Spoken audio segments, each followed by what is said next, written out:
And just like that, the next episode has begun. Welcome back to Ace Attorney Dual Destinies. I'm your host, MegaShadowFist, as I get video games, as I get commentary. And when we last left off, Hugh O'Connor did it again. He's about to reveal his genius in the perfect crime, or so he says. But is that the truth, ladies and gentlemen? Probably not, but let's just pretend that it is for the next couple of seconds, eh? Enough! The only thing maddening is the ignominy you bear out for to see. For it is impossible for you to have been the perpetrator behind this crime. There's no perfect crime, only a perfect alibi for you at the mock trial. And it is silly that I must remind you of this, but you were a participant the entire time. There shall be no mercy if you persist in hindering this trial with your silly little act. Hugh doesn't seem the least bit shaken by Blackwell's threat. Listen, Mr. Prosecutor, calling that a perfect alibi is beyond contempt. Your Honor, I'd like to take this opportunity to offer further testimony. I will now demonstrate the very moment of genius that transcended even perfection. Witness testimony. Hugh's confession. You won't believe this, but I used a body double. That means I'm really fast right now. That wasn't the real me at the mock trial. That means I didn't almost lose. My body double almost did. I slipped out stealthily while my double took care of the trial. I had the right of the campus. In short, I'm the killer. Juniper's innocent. Or so he says. I have a question I was hoping the defense and prosecution might help answer.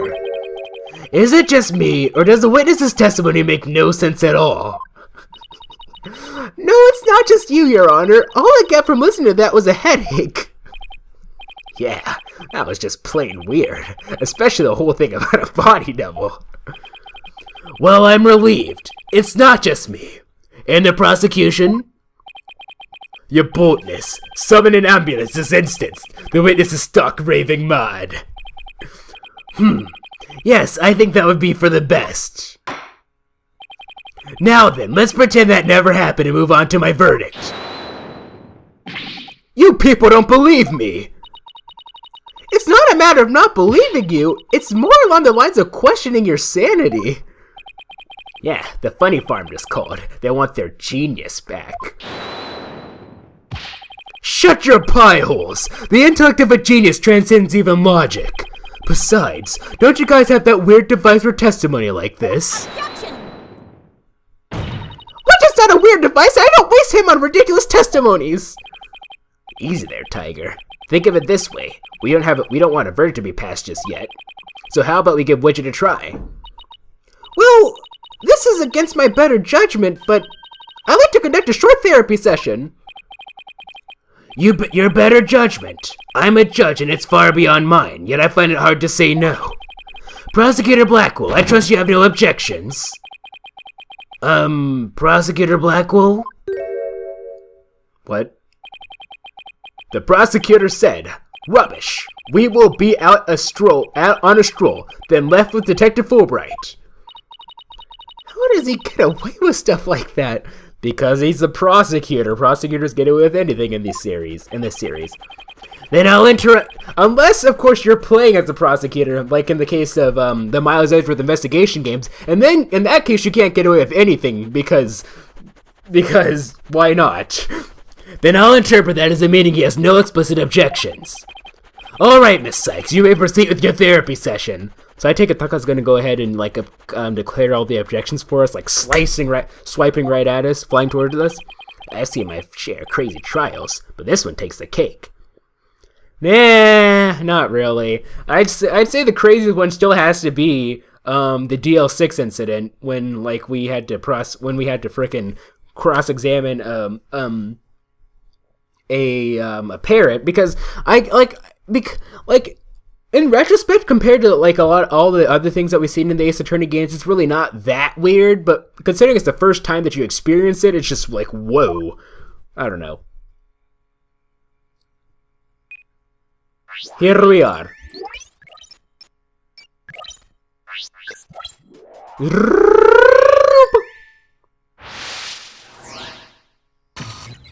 Ooh. Ooh, we got a giant whoa! What the heck? Okay. You won't believe this, but I used a body double. That wasn't the real me at the mock trial. That means I didn't almost lose my body double did. I slipped out stealthily while my double took care of the trial. I had the run of the campus. In short, I am the killer. Juniper's innocent. Okay, so boop. I don't get it. His confession is overflowing with happiness. Maybe he enjoys thinking out how his mouth breathers can't comprehend his genius. But this goes way beyond normal happiness. He seems to take an insane level of delight in his confession. Even a normal level of delight would be weird for a confession. Then again, he's not what I call normal. Hugh, why are you confessing? Who is this really for? I feel like it's the key to this out-of-control emotion. Who is this really for? Is it for Juniper, or is it for himself? You won't believe this, but I used a body double. That wasn't the real me at the mock trial. That means I didn't almost lose my body. I love the frickin' how it's just like a paper, like, mask. It's frickin' ridiculous. It's the best thing in the world. I had the, in short, I'm the killer. Juniper's innocent. It's probably one of these two, I'm guessing. Why are you super happy that you're the killer, I guess? What's causing happiness? Oh, I have to do the double take thing. Okay. Okay.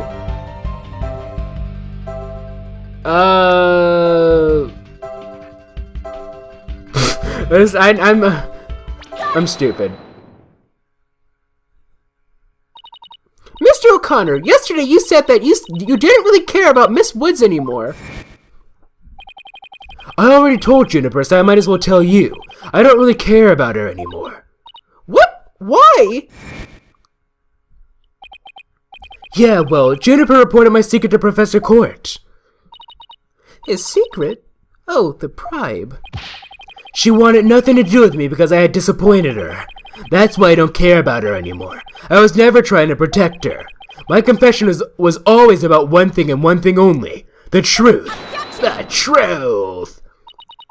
Mr. O'Connor, you feel great happiness in the fact that you might help set Miss Woods free.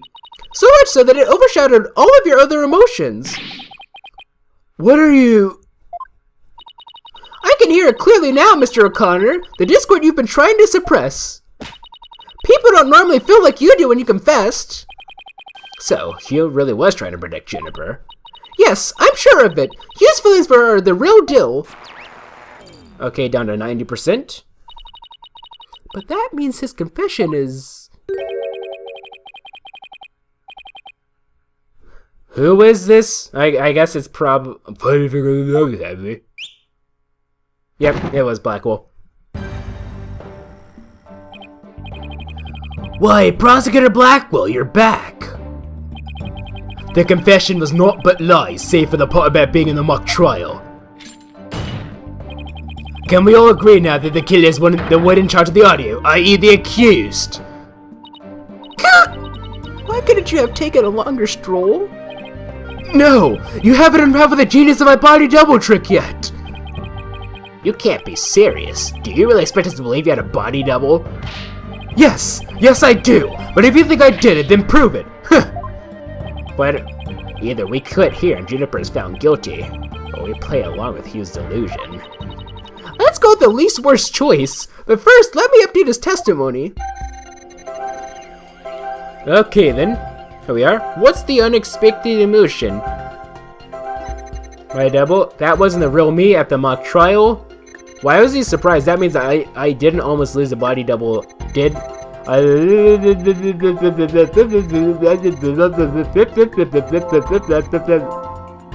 He's sad. Oh. He's still a little sad though. But it's a little bit less. In short, I'm the killer. Like, I mean, I guess being sad makes sense. What I'm actually more curious about is like, why is he surprised? You won't believe this, but I used a body double. Not quite. Mr. O'Connor, this emotion is inconsistent with your testimony. You don't know what you're talking about. I take joy in my intellect, feel anger towards your superficiality, suffer sadness at the world's ephemerality, and wonder at the universe's mysteries. I should have brought my dictionary to court. Ephemeral. Wait, ephemerality, the agitated form of ephemeral? Wait, let me try that one again. I also suffer sadness at the futility of your efforts, but if you must. You don't believe this, but I used a body double. Okay, so it has to be towards the end when either he's sad about In Short, I'm the Killer, or Juniper's innocent. Because, like, he was super happy, but he's also kind of sad, so I'm curious about that. Not quite. So it has to be the other one, In Short, I'm the Killer, I'm sad. Anywho. Juniper's innocent, In Short, I'm the Killer. No! It's not that either. Okay. Well, back to the drawing board. I'm always so bad at these. I don't know, because let's see, how do I put it? Like, I think what's weird about this is, like, it's taking a logical approach to emotions, if that makes sense, and emotions aren't always logical, right? So, like it's kind of like, it requires this weird way of thinking, I think. You won't believe this, but I used a body double. Wait, is he even more happy? Yeah, he is a little bit more happy. That wasn't the real me at the mock trial. Now he's not, now he's feeling that means I didn't almost lose, my body double did. Why isn't he happy here, I guess? There we go. I didn't almost lose, you say? Very odd.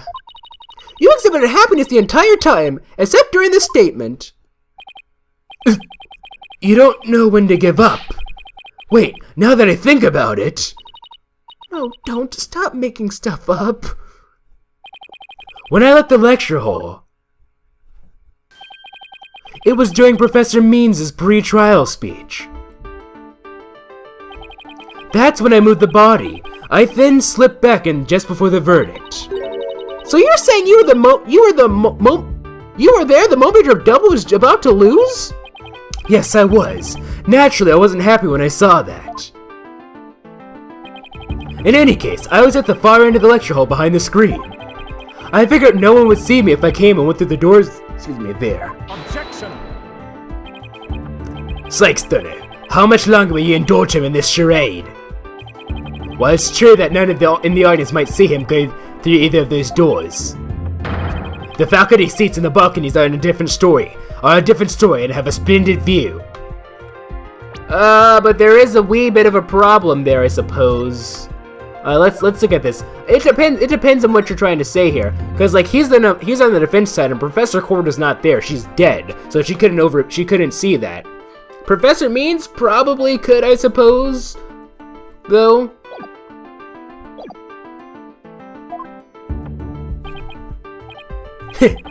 I thought she could do better than that. The lawyer's bench is on the right when facing the front of the hall. I use the door on the right side near the lawyer's bench. That means my movements are only visible to someone in the left balcony seat. Okay, so... yeah. That would be Professor Means, who was very much alive. I don't see what you're saying here. But that seat was empty at the time, which is only natural.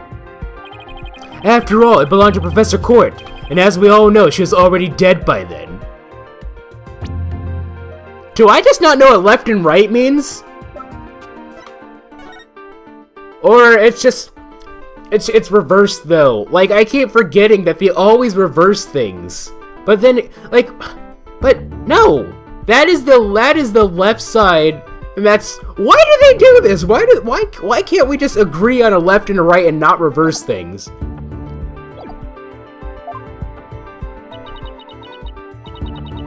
That can't be right.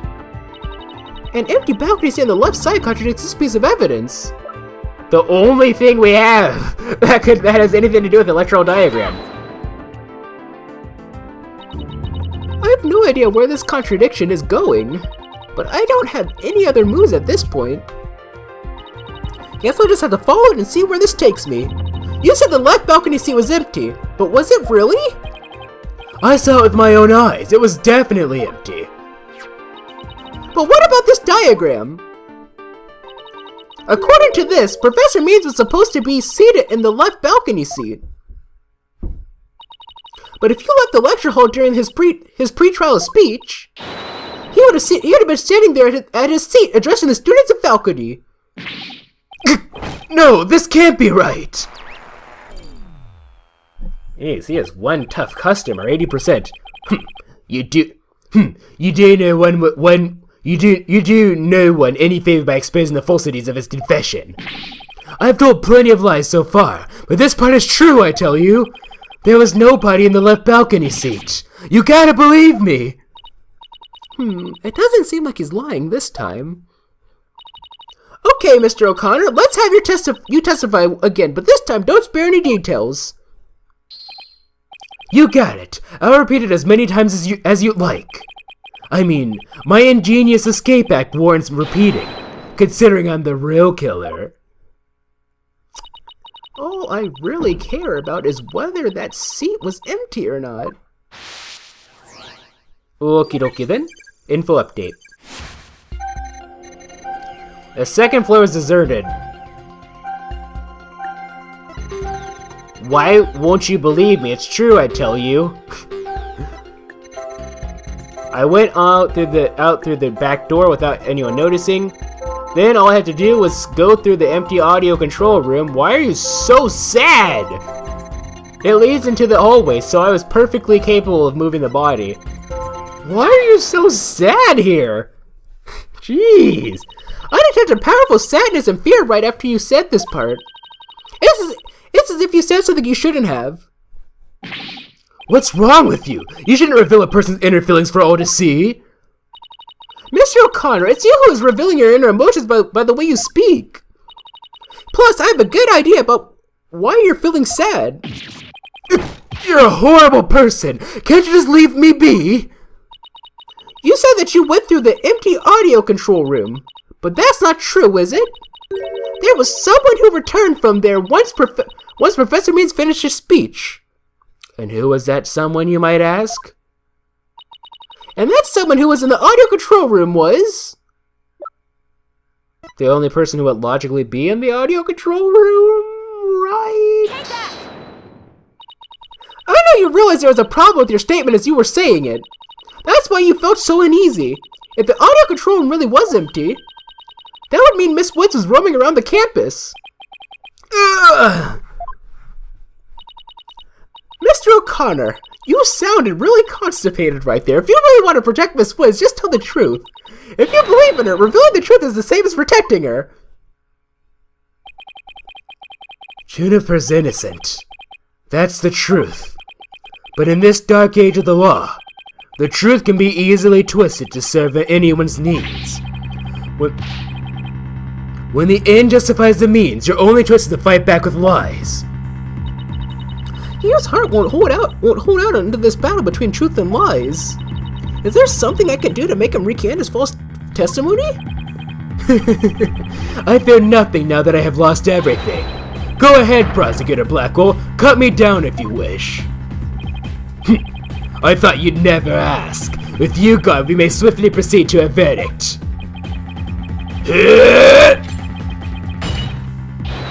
Yeah! Ah! He's broke his shackles again! I don't want to be the poor accountant down at the detention center. True. Anyway, I'll see you guys in the next episode.